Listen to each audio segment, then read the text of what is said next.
This podcast is for informational purposes only and should not be considered legal, medical, or mental health advice. The views and opinions expressed by the host of My Brain is a Wonderland are exactly that, views and opinions.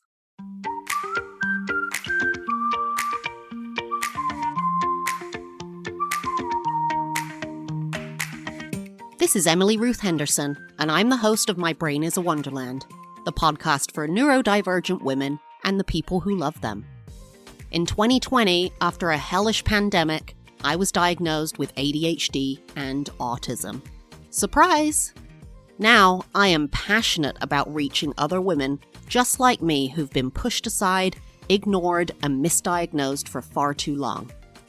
Every week, I discuss my experience navigating my 30s with these two life-changing diagnoses.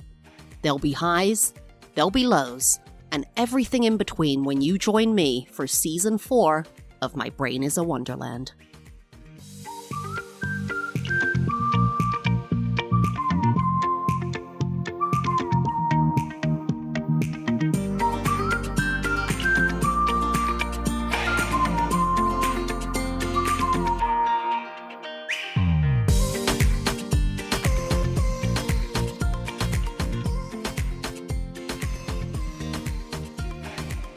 Hello everyone, and welcome back. You're here with your host, Emily, for the second episode, a bonus episode already of Season 4. I just want to start off by saying thank you so much for being here, for listening. I need this community now more than ever. If you listened to my little apology tour episode at the end of Season 3 that came out a couple of weeks ago, and my episode yesterday, you will know that one of my dogs was diagnosed with lymphoma, which is a type of cancer, and this episode is basically to talk about that. I didn't want to infiltrate the other episodes too much with this story. I'm obviously going to talk about it. You heard about my GoFundMe and my request to listen to episodes on the last episode, but I wanted to kind of separate it because they're probably going to be a little bit emotional at times. I want you guys to be able to follow the thread of the story fully, however this goes, the story of Leon's life from now. And I wanted also to give people the option to opt out. If you don't have a dog and don't care, that's fair enough. There's lots of people who aren't into pets and animals and that kind of thing. Or if you do, and this is just too heavy, or if you do and you want to learn more about lymphoma, or you have a dog with lymphoma and you want to connect. So this is going to be strictly about my journey with my dog having lymphoma, with a little bit of intersprinkling of how I'm reacting because of my ADHD and autism. So I'm going to start off by giving a little bit of a background. I have done, I think, only one episode about my dogs way back in Season 1. And I don't even know if I talked about how we got them or anything like that, but I did talk about the difficulties of having ADHD and autism and having very rowdy dogs and having two dogs. We got two dogs at the same time.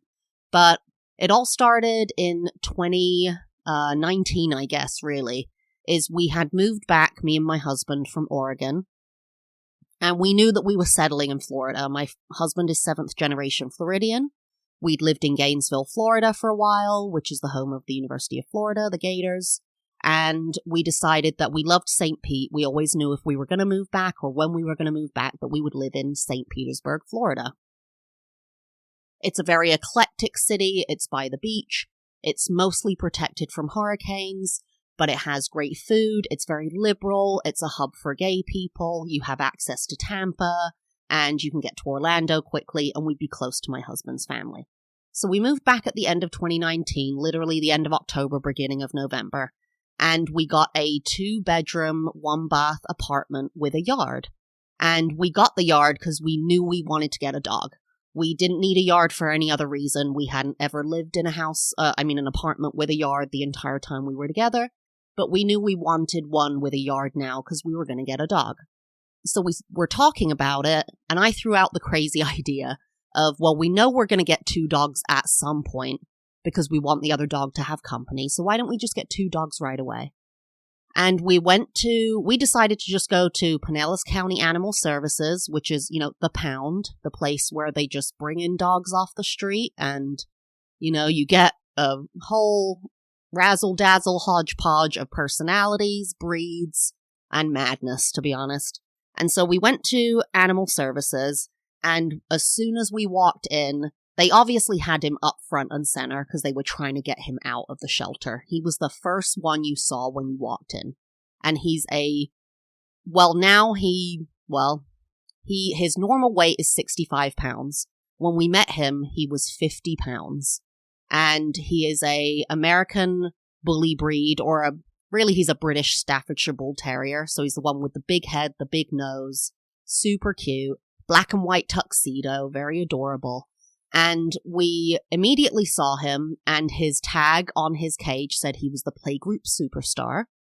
And that basically meant that he could get along with any dog, but we should have read between the lines and realized it also meant that he's absolutely nutty and has an amazing amount of energy that can never be stopped. And so we go up to the cage, and he immediately sits at the cage in front of us. Immediately is the bestest boy ever. And as we're like, oh, you're adorable, you're adorable. And we start to move away to just go around and look at all the dogs, right, before we kind of decide on ones we want to take out of the cage. And as we walk away from his cage, he just starts scooting along the cage door, like along the front of the cage, like on his butt, like still sitting, like, don't leave, please don't leave. And actually, I'll say, when I say cage, it was a cage. So when you go to a lot of animal or pounds or shelters, they're in maybe a room, right? That might be outdoor, indoor, but they're in kind of an enclosure. These were tiny. I mean, couldn't have been more than 4 by 4 foot, maybe not even that, honestly, maybe 3 by 3, with a plank for a bed. And these metal cages were on wheels so they could move them around. So they had very little space. I will say that when we were there were 2 or 3 volunteers, and their whole job while they were there was to take every dog out for a walk in rotation. So they would walk every single dog, go 1, 2, 3, and then loop back around the entire time they were there. So the dogs got a lot of exercise and socialization. But we went around to all these other dogs, and we kind of immediately decided that he was the one for us. We knew we wanted 2 dogs, and they'd have to be sweethearts, right? There was one, I remember, gray, silver, or they call her blue, pit bull, and she was gorgeous, but she was not dog friendly. So if we got her, she would be the only dog we could get. There was another dog, she was like 90 pounds though or something. She wouldn't even get out of her bed. She just was laying on her back with her head cocked looking at you. But she had been returned like 3 times because she was so big, so crazy. She wasn't aggressive, but she was just crazy. So we knew he was the one for us. And we took him out they have these little enclosures outside, and you can meet this dog for the first time. And he was just adorable, such a sweetheart. When they say playgroup superstar, that he loves everyone, absolutely everyone. And we then found his sister, who was an absolute sweetheart as well. She actually had a luxating patella, which means her knee is out of joint. They don't know what it was, but actually she had missing teeth on the same side of her body as that leg, and also flinched when you raised your hand. So I have a feeling she may have been hit by a car. Very well may have been, we almost certainly think, beaten, but we don't know if those injuries were a result of beating a car or what have you. So we end up they meet basically at the shelter, have a great meeting, and we take them home. And, honestly, so this was January 3rd, 2020, when we adopted them, and they changed our lives for the better. It was really hard at first. They both had kennel cough, which is highly contagious and very dangerous. Leon had been in the shelter for a month when we got him, which isn't a long time for a lot of dogs. You see those awful things online where dogs are there for years, right? But kennel cough, he had a huge skin infection. He was severely underweight. And if he wasn't going to, and he was a black dog. Black animals, cats and dogs, are notoriously difficult to get adopted out of shelters. People don't think they're pretty. that whole weird suspicion about black cats, it's really weird. Black dogs and cats get adopted in shelters. And so, I've lost my train of thought already. I'm so emotional, but, he was a sweetheart. He is a sweetheart. And then COVID hit, right? And COVID hit in March. I think, March 13th or 16th, when like everything started to shut down. Like America just started to shut down. I won't say the world, because places like Italy, I remember specifically, had, they were already socially distancing. People weren't allowed to go out, all that kind of stuff. But March 13th or 16th, over that weekend in 2020, that's when like everything was getting canceled. And so my husband and I, 3 months isn't that long to have a dog from a shelter, for them to adjust to you, for them to love you. Our female dog, Claire, not Leon, she wouldn't even be close to us. We would have her bed kind of on the floor, and she would just lay there. And then the first thing she did was lay her head on our foot, and then that kind of progressed. But she was very scared and anxious. And so when COVID hit, I thankfully kept my job and was able to keep my money, but not working. I spent 3 months at home, and my husband stopped his job as well, but was able to claim unemployment during that time.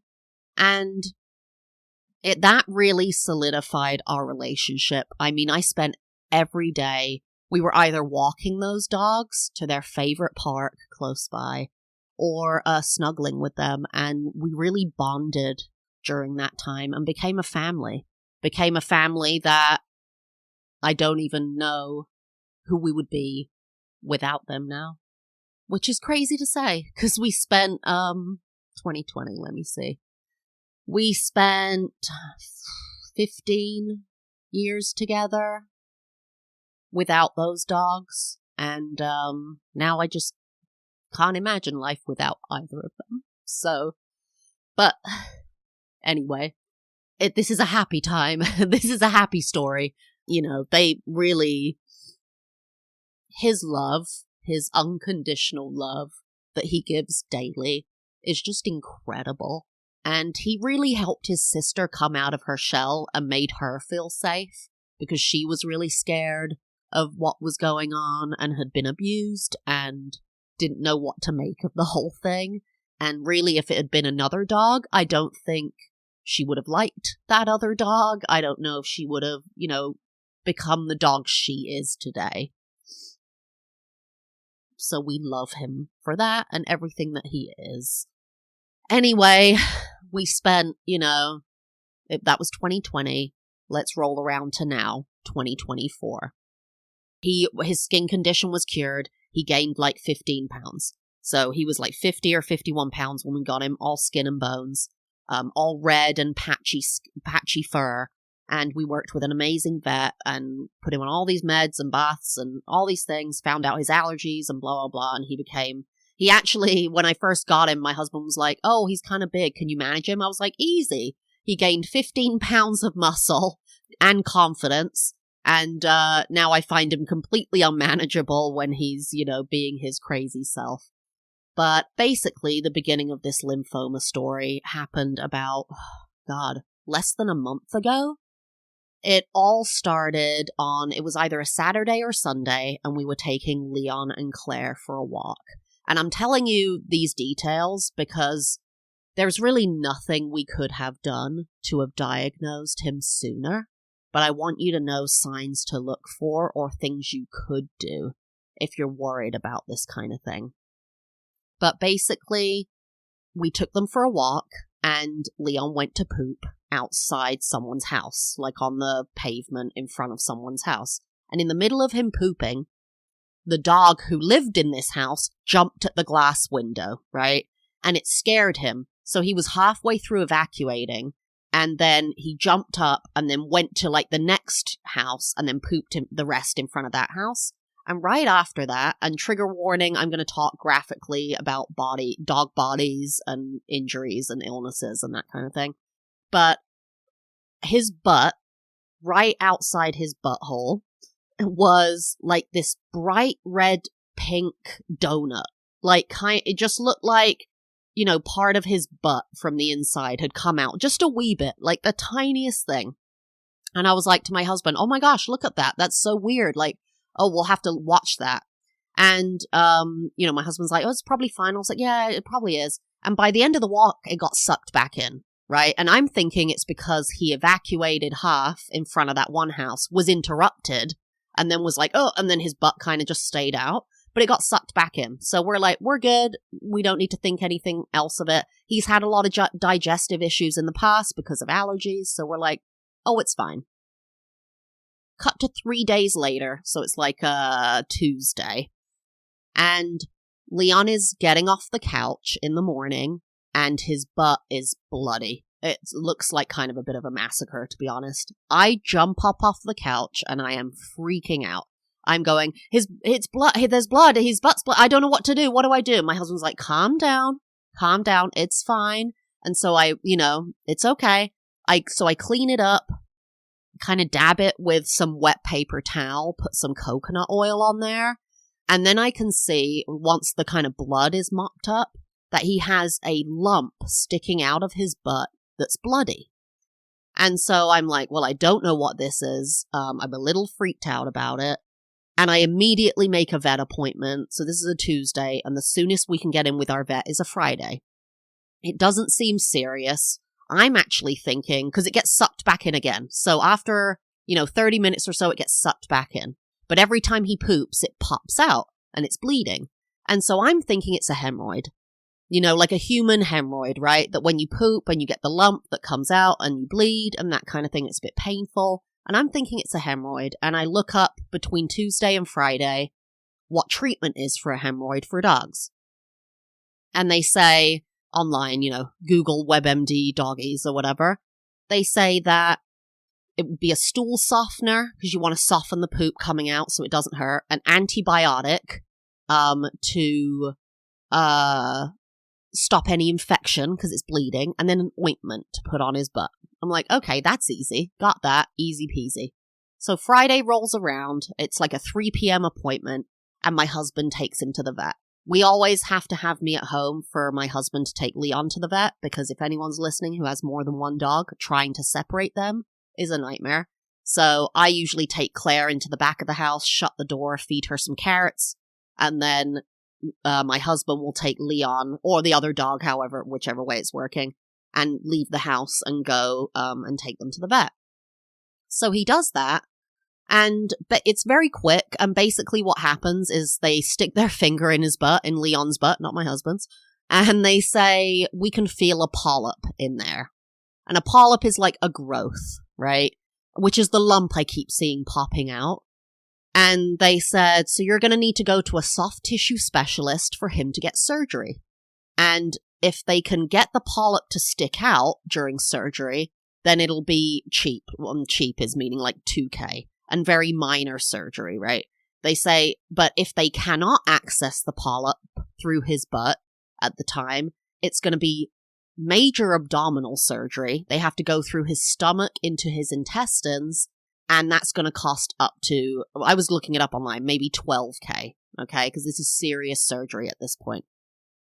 So they give us a referral, and it's a Friday, and so I call this other vet when my husband gets home and say, we need to make an appointment. He has a tentative diagnosis. He's been referred to you for a rectal polyp. And that receptionist there says, okay, great. They make the appointment for Monday.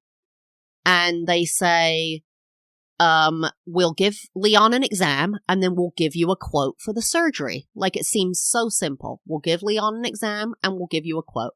And I'm going, okay, this is fine. Thankfully, thank God, we got pet insurance in January up to $10,000. So I'm thinking, even if the surgery is $12,000, we are in a good spot here, right? And so we go in that Monday, and just remember, so this is the Monday. We first saw the symptoms of the donut like 10 days ago. So a week prior was that Monday. We saw the first symptoms that Sunday or Saturday before that Monday. So it's about 10 days in, and my husband takes Leon to this vet. Again, I stay home with Claire. And they get there and immediately he's had so many fingers in his butt at this point after everything that's happened. But at this point, second time, they put their finger in his butt and they say there's more than one polyp in there. And I don't know if the other vet missed it or it was just a few days later and the other polyp came up. But immediately the vet says, look, there's more than one polyp in there. We cannot do surgery without knowing how many other polyps there are. So we need to put him under anesthesia, like general anesthesia, completely knock him out, and do a sonogram to see how many polyps there are and where they are so we know how to operate and move forward. My husband's texting me. He says it's going to be like $2,200 and, they can do it right now. Are you cool with that? I'm like, of course, absolutely cool with that. We have the insurance to cover it. Like, do it. So we thought he was going in there to have a finger in his butt and then get a quote on surgery. And now he's being knocked out and put under general anesthesia to have a sonogram. So they knock him out and they say, it'll be 2 or 3 hours. So my husband comes home. 2 or 3 hours later, he goes back. And apparently once he went under, it just kind of went downhill from there. They did a sonogram and saw that he had multiple polyps. And, multiple polyps can be indicative of cancer. So they then do a sonogram of his lymph nodes. Lymph nodes, if you have cancer, they're usually very swollen. I actually I've talked about this on the podcast. I have a cyst in my breast from Leon jumping on my chest and giving me a hematoma that became a cyst. And even now, even though I've had mammograms and all the things, even now when I tell doctors, they will squeeze my neck lymph nodes to see if they're swollen because they're worried it could be cancer still or developing a cancer. And so they sonogram his lymph nodes, and apparently his lymph nodes are huge, as in larger than they should be if you're just sick, right? Like you might get a cold or a viral thing, and sometimes your neck lymph nodes are swollen. They're swollen beyond that to indicate it could be cancer.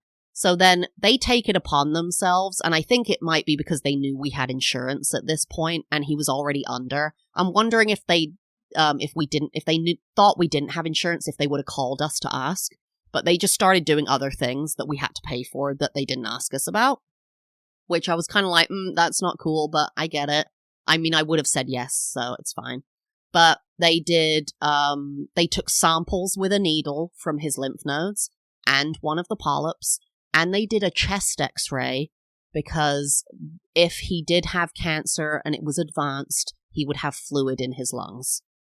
So looking back now, I think they knew he had lymphoma when they saw his lymph nodes. Once they saw how many polyps he had and saw how big his lymph nodes were, they knew, but they had to have a definitive diagnosis. It's why they did the chest x-ray, because they knew. They just wanted to see how far along it was. And so they bring Leon around, and my husband goes back to go get Leon. And it's kind of like, I don't know if you guys have seen that Sex and the City episode. This is a weird connection, but there goes my ADHD brain. There's an episode where she goes to get an STD test for the first time. And they take her, they are going to give her her results, and they take her into a room. And or like Miranda talks about it. If they take you into the little room, it's bad, like you have HIV or something. And so they call Samantha into a room, and she passes out on the way into the room because she's like, oh my God, I'm dying. And actually it was that they wanted to lecture her about safe sex because she wasn't using protection all the time. Well, my husband gets to the vet, and they take him into a little room. And they tell him, what they found, multiple polyps, his lymph nodes are large, and they think that he might have cancer, that he might have lymphoma. And my husband brings Leon back and says, and I'm like, oh, what is the deal? Da, da, da. And he says, they said he might have lymphoma. We're both crying, and my husband is like, this isn't the end, like it could be anything. But it's so funny looking back now, I'm telling you, they were telling my husband, we think it might be lymphoma because they knew it was lymphoma. They know, they see it all the time. They just knew. They wouldn't have said it if they didn't think it. And so they told him it would be a day or two before they got the results. So I forgot, even though my husband was taking Leon to the vet, because I set up the appointment, they had my telephone number. I'm the primary, like, account holder or whatever. So the next day I'm at work and my phone rings at 2:30 p.m. So it's less than 24 hours and it's that vet. The name comes up of the vet he went to for his, whatever, diagnoses. I pick up the phone and I go out into the lobby of my job. And because I think, it's, that's fine. I'll just sit in the lobby. There's a security guard there. There's no one around. It's fine. And the vet is very nice and is just like asking, how's Leon doing? And I'm just like a clueless bean, just ADHD, just got talking like, oh, he's doing so great. I mean, he's a little bit lethargic, I think, because you knocked him out yesterday, but he's doing really well. And he loved you guys. And she's like, okay, great. So I just wanted to let you know that we did get the results back and he does have lymphoma. And I'm like, okay. And then she starts talking, and this didn't seem so bad in the moment. Like, I was like, okay. And she said, and I know chemo seems like a scary word, chemotherapy, but dogs with lymphoma often respond really well to chemotherapy, and, and also steroids can work really well. But with chemotherapy, that can really, like, extend their life for, like, 1 to 2 years. And I'm still sitting in the lobby, and I'm like, okay. And then I think I forget when I started to walk outside, because I thought, you know what I was thinking? I don't want the security guard to have to deal with me talking about cancer on the phone. Like, I'm going to say the word lymphoma, and I was like, ooh, that's a bit heavy. I'm worried about them feeling uncomfortable. So I walked outside at some point, and so she says, it can extend their life by 1 to 2 years.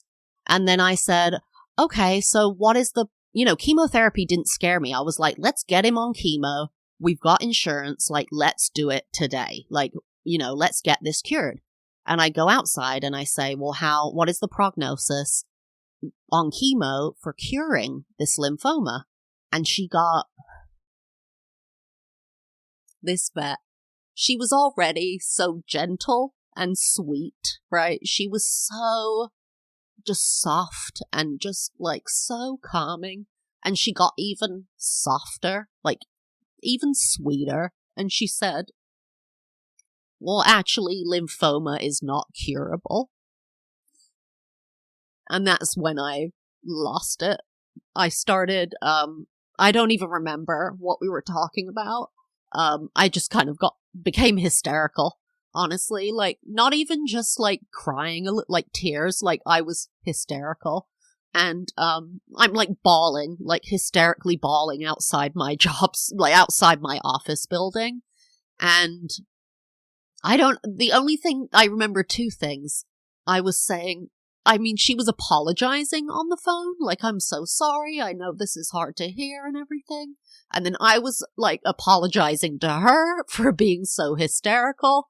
And then I was saying, no, he loves you so much. He loves the vet. Like, thank you for being so sweet to him already. Like, he's so, like, he loves you guys and thank you. And then she said, and I really want to get him in for an appointment with our oncologist, which is a cancer doctor. And I was like, sure. And I'm hysterical. I'm going, okay, sure. I love you, and I'm like, sure, like, when, and I said, can we do it now? And she says, yeah, I can get the calendar up. And then I was just like, dude, I'm hysterical. I don't even know what day it is. And I was like, no, actually, I need to call you back. And she's like, that's totally fine. I was like, I cannot do this right now. So I put down the phone and I immediately call my husband. And I don't know if this was the right thing to do. I think it was. I really wish I hadn't had to tell him over the phone, but I didn't really know what to do. Like, what was I going to say? Like, call him hysterically and say, hey, can you come pick me up at work? Because I'm hysterical. I'll let you know why when you get here. It just didn't feel right. And I couldn't text him because I just needed, like, him to know immediately because I just needed to leave. So I call him and I tell him the result. He's like, are you okay? And I'm like, yeah, I'm fine. It's like, I'm fine. And I tell him what happened. And I say, hey, I'm going to go check with my boss. I think it's fine, but I'm going to call you back in like 2 minutes to tell you to come pick me up.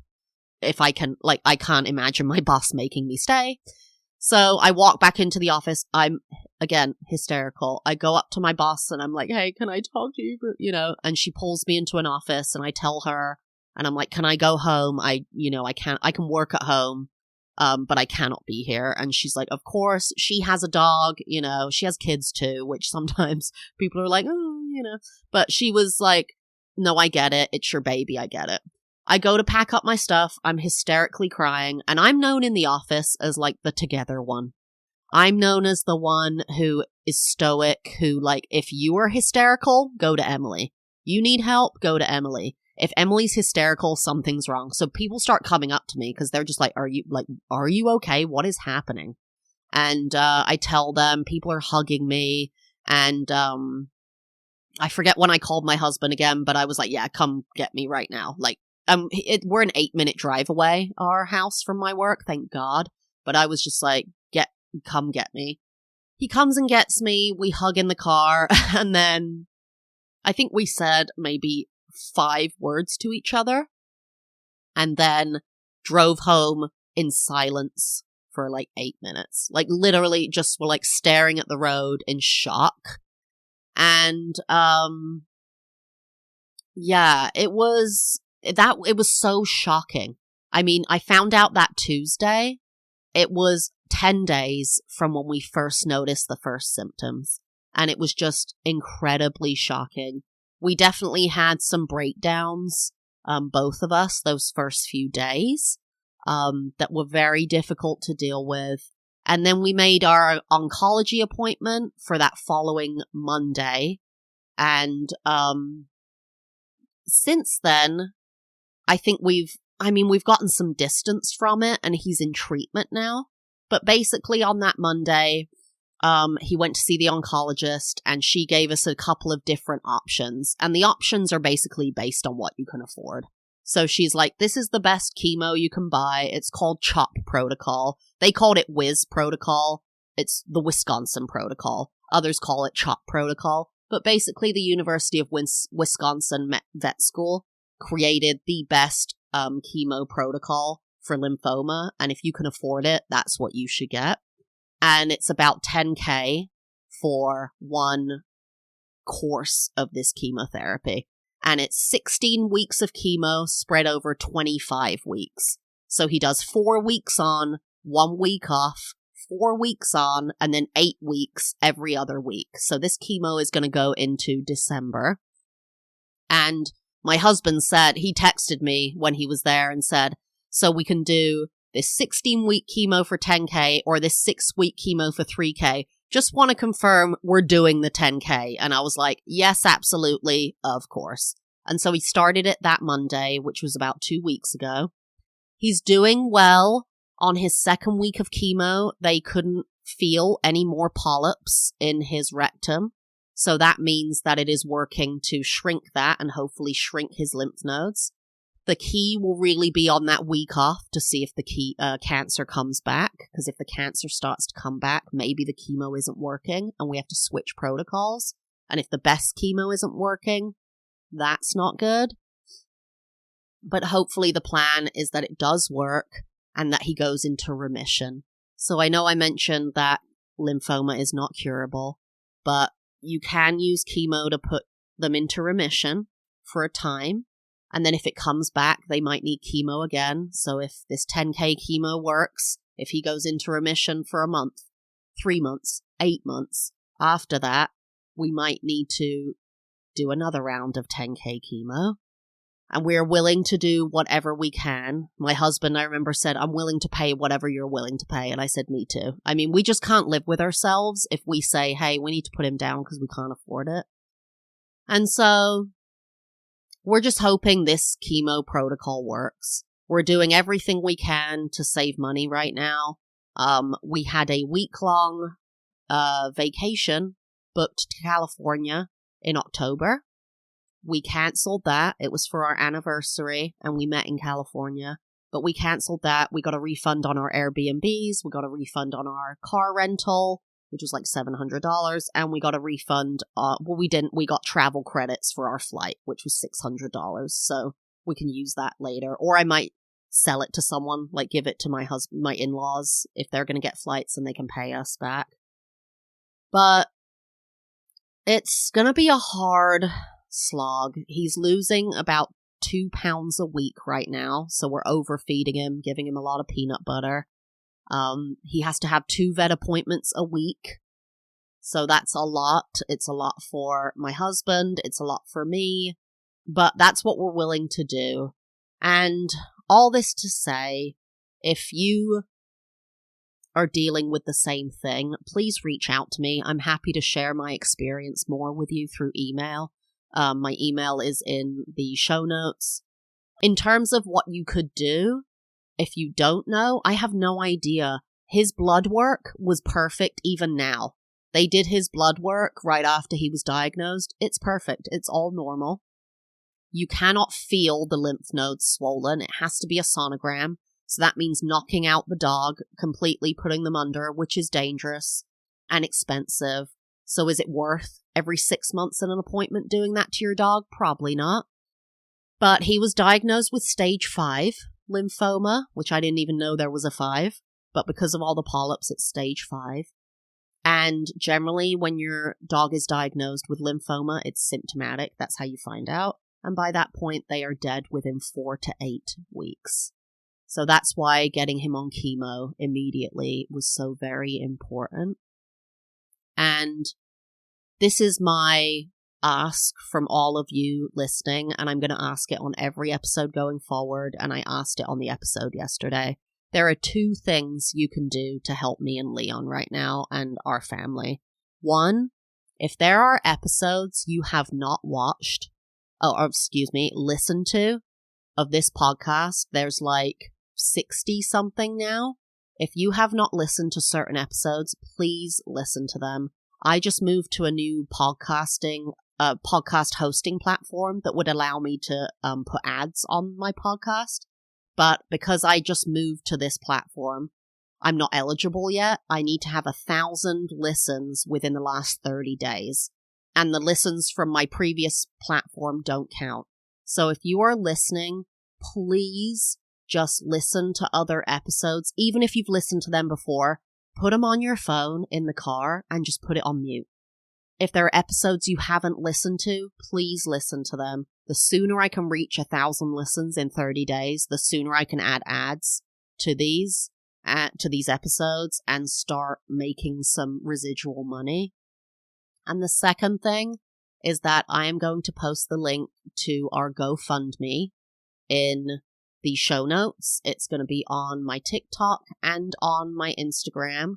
If you can give $1, $5, anything, it would be so appreciated. I want to be fully transparent. Yes, we do have pet insurance. It's $10,000. That's it. $10,000 is going to cover the chemo.